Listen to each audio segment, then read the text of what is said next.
Hello, ladies and gentlemen. Welcome to the Game Hub. I'm your host, GamerK, and it's time for another retro game review.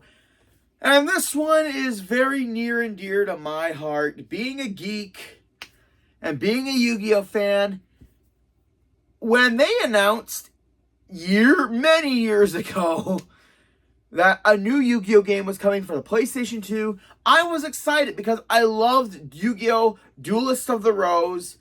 I never fully beat the game, but I did love it, and I was really excited to see what new thing they could come up with. And boy, did they really shock people. With Yu-Gi-Oh! Capsule Monster Colosseum. The game came out almost 2 decades ago, 2004. I was 8 years old. Yu-Gi-Oh! Had just been a thing the year before. And it's still one of my favorite card games, one of my favorite animes, one of my favorite video games. And this iteration, this game, is the most creative Yu-Gi-Oh! Has ever been. And they'll probably never remaster it or do something different like this ever again. And it's just, again, yeah, reviewing games like this brings my childhood to life because this game was so unique. It was so fun. It's Yu-Gi-Oh! Meets chess with a bit of more board game strategy, and I do love that. So basically, we play as Yugimoto, or, the Pharaoh, as we go through each area of the game, competing against friends and enemies of some of Yu-Gi-Oh's best villains from the very first series of Duel Monsters. Like, we go up against characters that you would obviously see in a Yu-Gi-Oh game like this. Like, obviously, Kaiba set up for near the end. We get Merrick, we get Akura, both versions, the regular and evil. We get classic cheaters like Weevil Underwood and Bandit Keith. And we get characters that we don't get to fight that often, like Tristan, Taya, Mokuba, Ishizu, Shadi. And we get a bunch of other great characters, and obviously Joey, my favorite underdog. Like, we get a good amount of characters, and unlike when they're actually competent fighters and computers. It's not like the characters, how they're kind of dim-witted. Although, when we first play with Joey, he's a fire guy, and he uses 4 Fire Reapers, and the stage that we're on is water, so he's at a big disadvantage. I mean, it's the first challenge, so obviously we don't really get a hard one right off the bat. But one thing I really do love about this game is not only do the pieces of certain monsters have their own health, their own advantages, some of them even have their own special abilities that will help later in game. And I do love it. Each section, until you've leveled up your king piece, or the symbol, as it's called, at the start of the game, you'll choose your symbol out of one of the 8 types of attributes. We've got light, dark, earth, thunder, water, fire, earth, wind, and wood. Which I do like that. It kind of mixes it, like, adds 2 extra elements to the basis of the Yu-Gi-Oh! Archetypes. And each one has their own weaknesses and advantages over the other types. So whereas the monsters, when they fight a monster of the particular type, depending if they do have an advantage or weakness, it will either take more damage or it will resist damage. And here's the basic wheel of the attributes. So, fire against wood, wood against wind, wind against water, and obviously water against fire. And thunder against light, for some reason. Light against dark, dark against earth, for some reason. And earth against thunder. So yeah, I do love how, and not every single character will have a base set, I don't want to say deck, but array of monsters of a single archetype. They'll mix and match a little bit, so you got to play smart.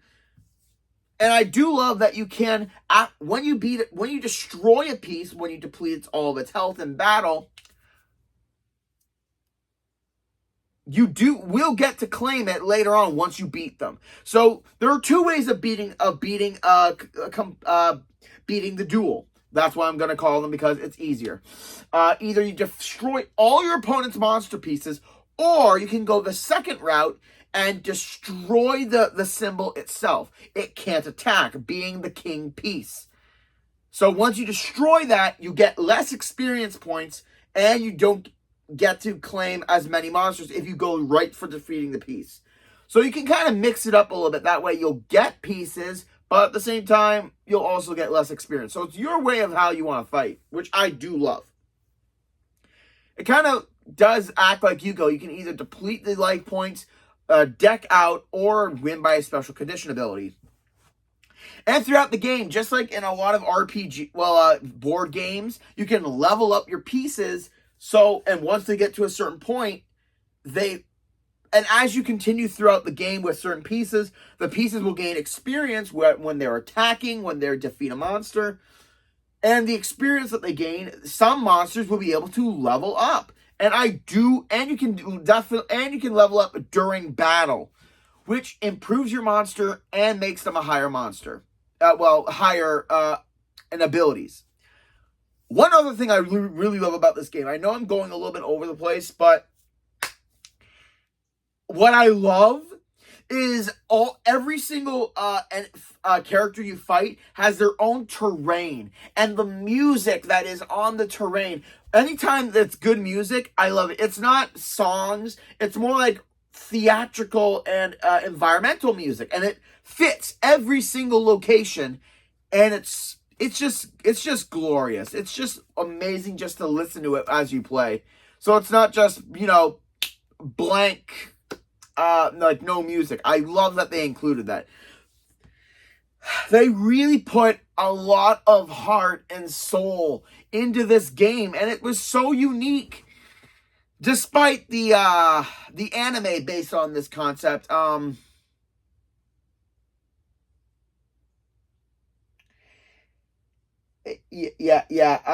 despite the fact of making Tristan and Taya actually competent in this quick anime episodes, I keep forgetting that I had the Capsule Monsters DVDs. I still love it, but a majority, Capsule Monsters is not good as an anime. And thank God they didn't do what they tried to do with Dungeon Dice Monsters and make it an actual board game. Because Dungeon Dice Monsters, better as an anime and a video game, and not as an actual board game. Same thing with this. Let's see.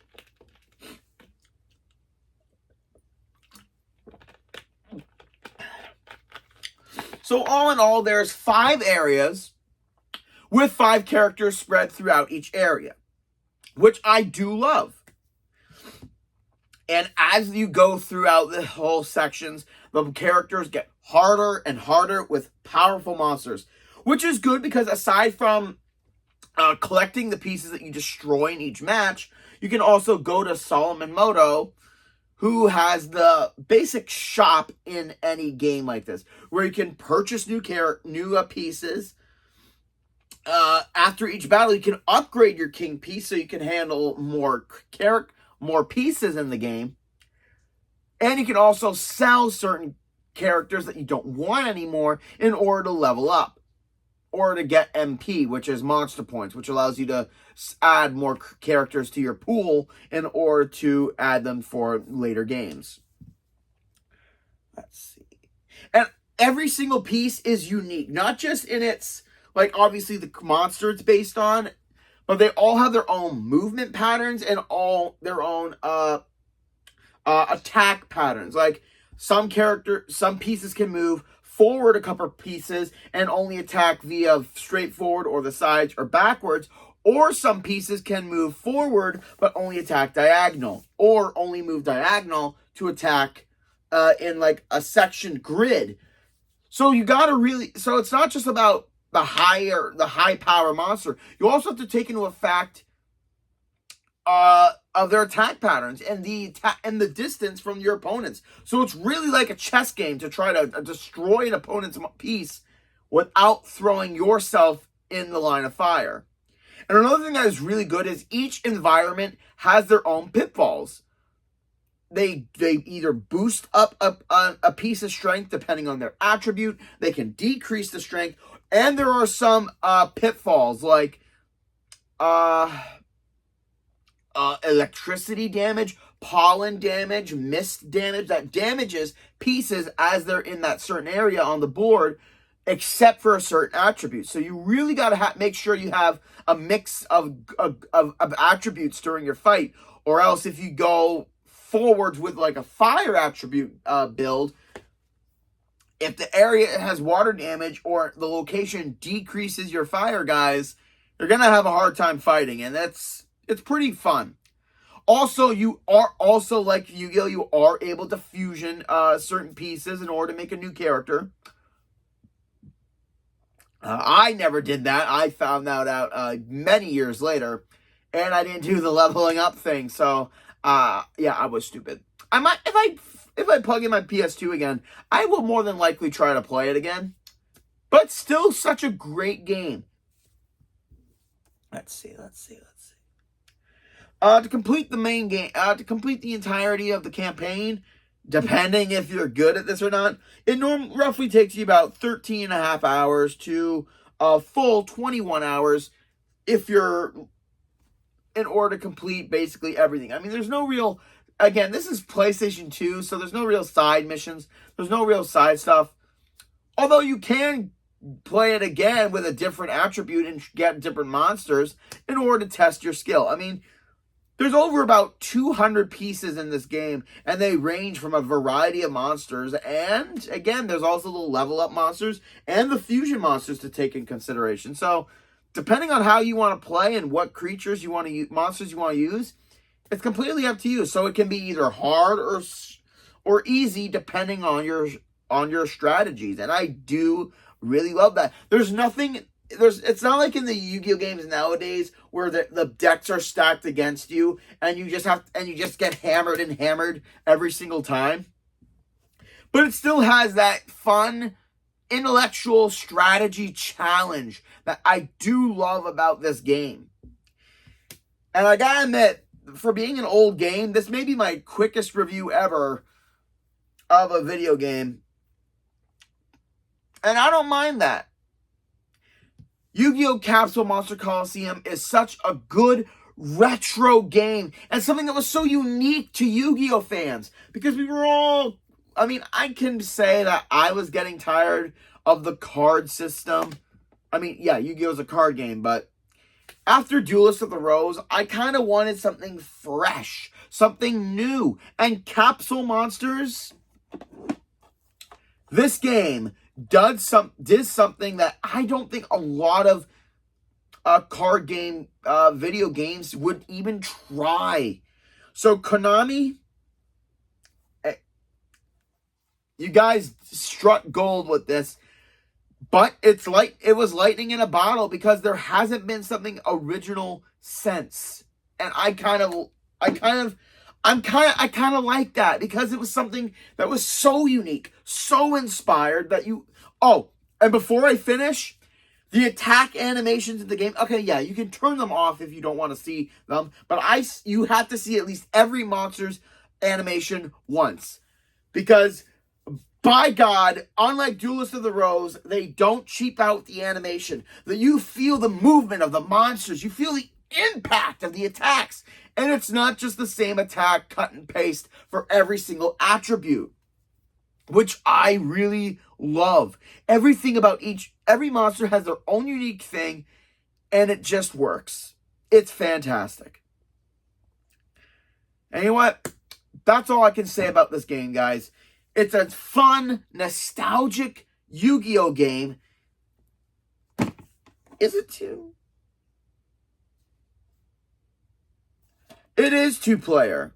So if you're able to play with a friend, I would 100% recommend it. I haven't done it, but I've never played 2-player on this, but it's such a retro game that still has life. I still find people playing it nowadays on YouTube. And it's such a great game. So nostalgic for any Yu-Gi-Oh player. If they ever remaster it, I would 100, or if you're able to find a copy, I would 100% go out, find it. If you have an old PlayStation 2, boot it up again and have some old nostalgic fun. GamerK's final verdict for Yu-Gi-Oh! Capsule Monster Colosseum gets an unbelievable 9 out of 10. This game absolutely is something that has to be experienced. And it's such a nostalgic twist. And such an ingenious one too. So anyone who wants to go find this game, I 100% recommend going out and finding it. And you know what? That's all I can say about this game. Thank you for joining in this video, and comment, subscribe down below. And join me next week where we end the month of May for another Funko review of a prequel version of one of my favorite cats in comic books. This is GamerK, logging out.